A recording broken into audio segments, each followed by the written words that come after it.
नमस्कार, मेरा नाम डॉक्टर सुशील कुमार सिंह है। मैं अनूप इंस्टीट्यूट में एज ए स्पाइन सर्जन काम करता हूँ, as a consultant spine surgeon हूँ। आज हम बात करेंगे कमर के दर्द की और डिस्क से रिलेटेड प्रॉब्लम्स की। पहले देखा जाता था कि कमर का जो दर्द है वो स्टार्ट ओल्ड एज में होता था, जहाँ पे हड्डियाँ खराब होती थी, उसके बाद डिस्क पे कंप्रेशन जाता था, जो नसों को दबाते थे उससे शुरू होता था। लेकिन आजकल के दौर में देखा गया है कि ये आमतौर पे कॉमन बीमारी हो गई है यंगस्टर्स में, जिसमें कि उनका डिस्क बहुत जल्दी खराब होता है और उसके वजह से नस पे प्रेशर पड़ता है और नस की प्रॉब्लम शुरू हो जाती है। ये बेसिकली तब शुरू होता है जब हमारा पोस्चर्स खराब होता है प्रोलॉन्ग बैठने के लिए या प्रोलॉन्ग ट्रैवलिंग में, जिसकी वजह से हमारे डिस्क पे कंसिस्टेंटली एक प्रेशर मेंटेन रहता है और फिर ग्रेजुअली डिस्क डीजनरेट करना शुरू करती है। जनरली जब डिस्क डीजनरेट करती है तो इनिशियली पेन उसके डीजनरेशन के बाद जो लिगामेंट वहां पे जुड़े होते हैं उसके स्ट्रेच पड़ने से शुरू होती है, और उस समय अगर हम ध्यान से या फिर किसी ऑर्थोपेडिक सर्जन से या स्पाइन सर्जन से कंसल्ट करते हैं और वहां से ट्रीटमेंट अगर स्टार्ट करते हैं तो हमको सर्जरी कराने की जरूरत नहीं पड़ती है, क्योंकि इनिशियल स्टेज में हम अपने बिहेवियर के मॉडिफिकेशन के लिए बैठने के तौर तरीके को बदल के कुछ एक्सरसाइजेस करके हम वहाँ से रिवाइव कर सकते हैं अपने कंप्रेशन को। बट अगर हम वहाँ पे सचेत नहीं होते हैं और इस चीज़ को लेके कंटिन्यूसली हम चलते हैं, कुछ पेन किलर खा लिया लेकिन मॉडिफिकेशन अपने लाइफस्टाइल में नहीं किया, तो ये आगे चल के डिस्क पीछे साइड से निकलती है और पीछे में जो नसों का गुच्छा होता है वहाँ पे कंप्रेशन क्रिएट करती है। वो एक सिचुएशन ऐसा होता है जहाँ पे ऑपरेशन अनिवार्य हो जाता है, क्योंकि अगर नस पे से कंप्रेशन नहीं हटाया गया तो आगे चल के नस खराब हो सकती है या पेशेंट पैरालाइज हो सकता है। तो इनिशियल स्टेज में जब ये प्रॉब्लम शुरू होते हैं तभी ध्यान देने का होता है।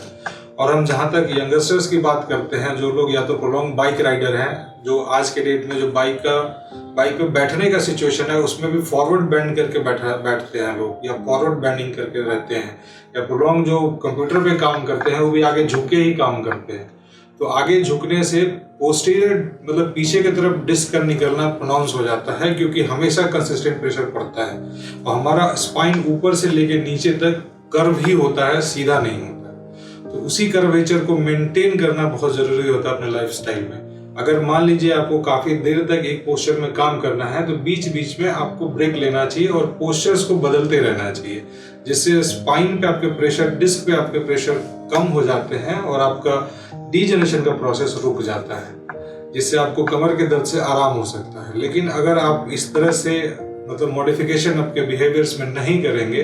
तो एक कंसिस्टेंटली मेंटेन प्रेशर आपके डिस्क को खराब कर देती है। मेजॉरिटी ऑफ डिस्क के केसेस में अगर अगली पेशेंट प्रेजेंट करते हैं, मेजॉरिटी ऑफ केसेस में डिस्क की सर्जरी 20% केस में ही होती है। 80% केसेस कंजर्वेटिवली मैनेज होते हैं और कंजर्वेटिवली ठीक होते हैं, क्योंकि बहुत सारे पेशेंट इनिशियल स्टेज में आ जाते हैं जिसमें हम उनको एडवाइस करते हैं पोस्चर करेक्शन के लिए, बेड रेस्ट के लिए, पेल्विक ट्रैक्शंस के लिए, जिसके बाद डिस्क अपने नॉर्मल पोजीशन में आ जाती है। अगर डिस्क के चारों तरफ जो बैठे हुए एनुलर लिगामेंट है अगर वो मेंटेन है और उसमें सिर्फ क्रैक्स हैं, फटी हुई है लेकिन कंप्लीट डिसरप्शन नहीं है, तो डिस्क अपने वापस पोजीशन में आ जाता है। इसी वजह से 80% केसेस जो होते हैं उसमें सर्जरी की रिक्वायरमेंट कभी नहीं होती। ओनली 20% केसेस में डिले प्रेजेंटेशन के साथ जो पेशेंट आते हैं, जिनमें कि एनुलर लिगामेंट टूट जाता है और डिस्क बाहर की तरफ प्रोट्रूड कर जाता है, वो अनकंटेनेबल डिस्क हो जाता है, जिसकी वजह से किसी भी फिजियोथेरेपी, एक्सरसाइजेज और किसी भी तरीके से वो डिस्क वापस अपने पोजिशन पर नहीं आती। वो थोड़ा सा इमरजेंसी कंडीशन होता है जिसमें सर्जरी रिक्वायर्ड होती है। बाकी मेरा कहना है कि अगर इस कमर के दर्द से अगर आपको बचना है तो आपके पोस्चर को हमेशा ठीक रखना पड़ेगा।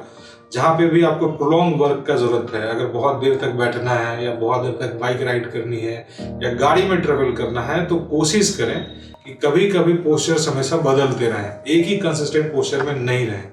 नहीं तो फाइनली ये प्रॉब्लम आगे जाके सर्जरी में लीड करेगी। धन्यवाद।